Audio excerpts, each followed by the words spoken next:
Hello everyone, hope all of you are safe and you are doing your work regularly. Beta, this lecture is also related to the chapter 6 and name of the chapter is Bhakti and Sufi traditions. Beta, till now we have read about the Bhakti and Sufi traditions. After that we read about the Chishti tradition also. Beta, these Chishti tradition, the people who were associated with this, they were very famous among the people because this Chishti people, they adopted the local environment as well as the local language, right? And they provided the basic facilities to the people. And beta, they focuses on the ziyarat as well as on the kawali. Beta, kawali was a musical compositions that was done by these Chishti people in the praise of their deity or in the praise of Prophet Muhammad. So beta, today's topic will be about the Sufis and the state, that which type of relations these Sufi saints had with the state, with the rulers. So beta, a major feature of this of this Chishti tradition or Sufi tradition was austerity. Austerity होता है, it means to sacrifice, तपस्या करना बेटा किसी चीज़ के लिए, बहुत ज़्यादा हार्ड वर्क करना, and including maintaining a distance from worldly power. So but it doesn't mean that these people they live in isolation from the world. With that, these Sufis they accepted unsolicited grants and donations from the political elites. Means जो भी rulers होते थे उस particular area के सल्तनत period में, सो they just get, they accepted grants also from them and donations also them from them.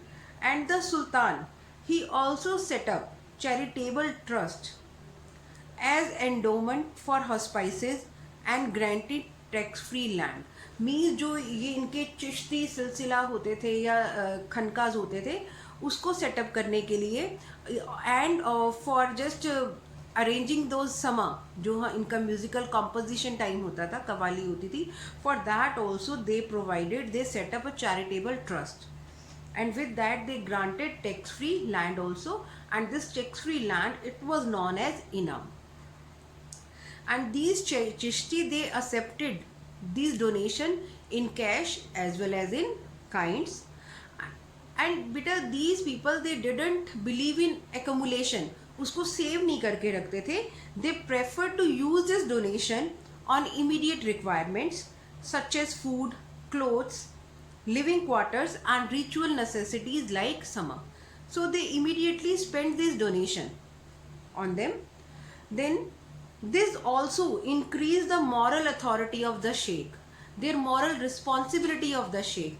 Because these sheikh were the teaching master of Chishti's khankas, and which in turn attracted people from all walks of life. As we know, these Chishti people, they were very much famous among the people because they were providing they were fulfilling the basic necessities of the people, right? So that's why even the people believe in their miraculous power made Sufi popular among the masses. Now beta, people they believe in their miraculous power कि उनमें क्या था, एक drastic change लाने की power थी. And because these masses, these people were impressed by them, they were in favor of these Sufis.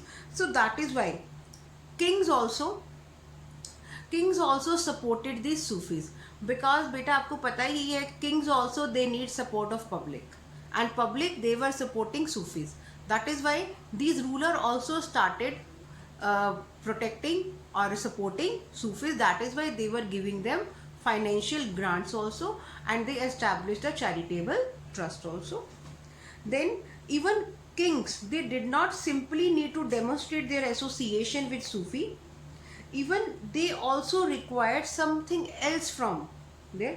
Like the Turks, they set up the Delhi Sultanate and they resisted that the ulema will be ulema will guide so that the rule will be done according to the Shariat law.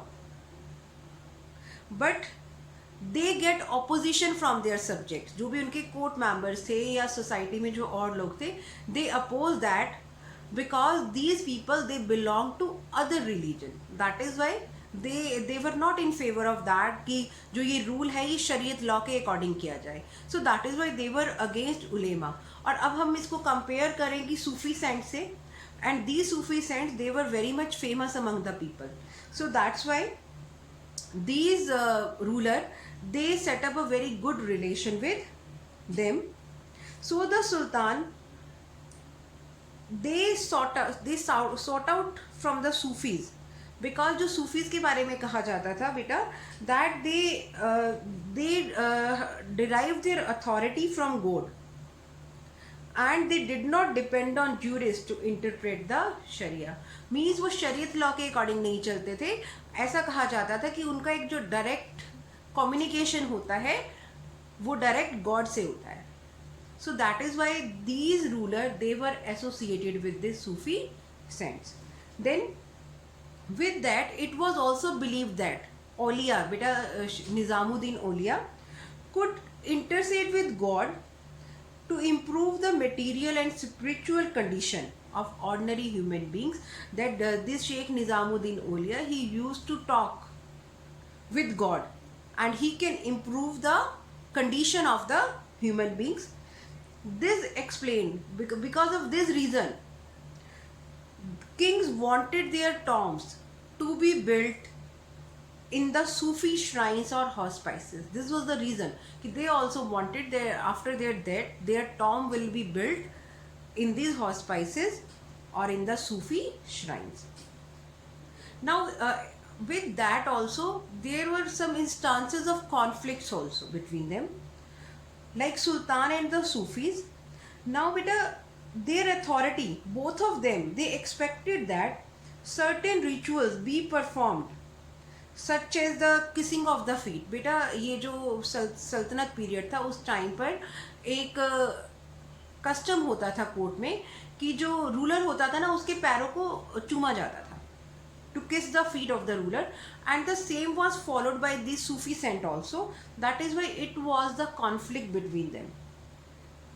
And even this Sufi sheikh, these were addressed by the high sounding titles, like this the disciple of Nizamuddin Auliya, जो devotees या followers थे Nizamuddin Auliya के, they called him Sultanul Mashayikh. It means Sultan among the sheikhs, means the highest designation among the sheikhs. So that is why this way there were some conflicts between the Sufis and the ruler. So this was about the Sufi tradition beta. Till now we have read about the Bhakti and Sufi tradition. Now the next topic is about Kabir Das ji. Okay, and the name of the topic is New Devotional Paths, Dialogue and Descent in Northern India. Weaving a Divine Fabric, Kabir. Beta Kabir ji, he is perhaps one of the most outstanding example of poet saint. Kabir के दोहे I think आपने अभी तक किसी ना किसी class में अपनी हिंदी की बुक में ज़रूर रीड किए होंगे, and those are so meaningful also, and those are related to your at present life also.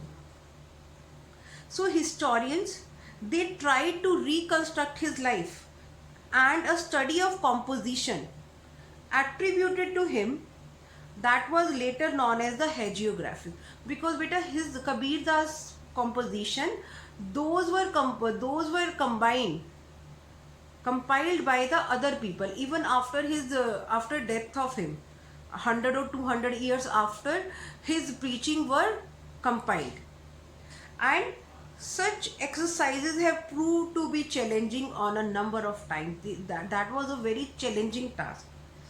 Even verses of Kabir, but there are also three type of verses. One is known as the Kabir Bijak. It is preserved by the Kabir Panthis, follower of the Kabir. Then in Varanasi, and Kabir Granthavali. is associated with the Dadu Panth in Rajasthan. After that, many of the composition of Kabir, those are in the Adi Granth Sahib. So in these three books, three composition, Kabir Das Ji's compositions are written. First was Kabir Bijak, then Kabir Granthavali and Adi Granth Sahib. Beta, it took a very long time. These manuscripts, these were compiled after the death of Kabir, and even its printing that was circulated in Bengal, Gujarat and Maharashtra also. And even Kabir poems have survived in several languages and dialects. And some are composed in the special language of Nirgun poets, the Sant Bhasha, known as Ulat Bansi. बेटा उलट बंसी होता है, उलट हिंदी का word है, the upside down sayings. So these are written in the form which everyday meanings are inverted. अब जो बेटा जो उनकी ये composition है, those are very much, these are closely related to the everyday life. And like according to him, his saying, the lotus which blooms without flower, means total imaginary things.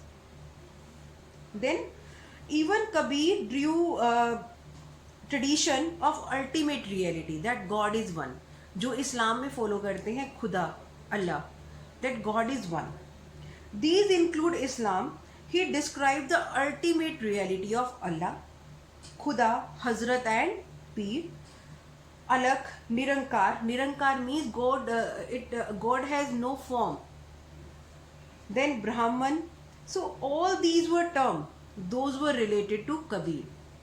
Then Shabd, Shunya. Shunne होता है zero, emptiness. So and like now you came to know कि like उन्होंने जो ये words है खुदा अल्लाह, these were taken from Islam. Then Brahman, Shabd, these were taken from Bhakti tradition, and Shunne, this was taken from Yogi tradition.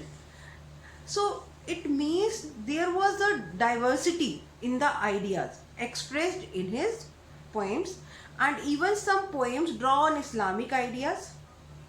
Other like he was against the idol worship, जो मूर्ति पूजा होती है, कबीर जी उसके against थे. Then he also used the Sufi concept of zikr.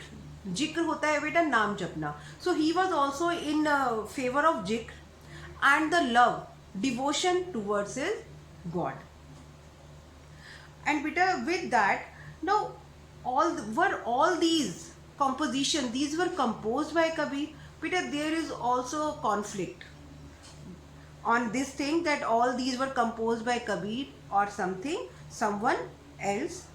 So beta, Kabir's ideas, these were crystallized with the tradition of Sufis and Yogis. Like we read that Shunne, it was taken from the Yogi tradition, and from Islam they took Khuda, Allah, right?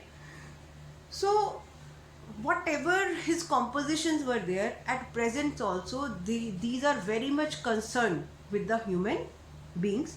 And even there is a contradiction, there is a there is a debate also whether Kabir was Muslim or he was a Hindu. But all these debates, these were reflected in different hagiographies also. How, like in this hagiography it is written that he was born in a Hindu family, but he was brought up by a Muslim family of Julaha, जो weavers होते हैं. So and this is also prevalent in some literary sources that he initiated into bhakti by a guru, perhaps Ramanand.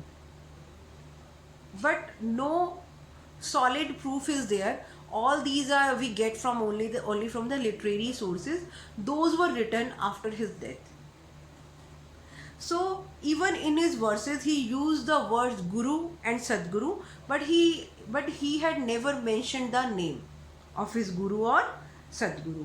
So that is why this is just the information that we got from historians. And as we know now with this topic that Kabir's composition at present also, those are very important in our society.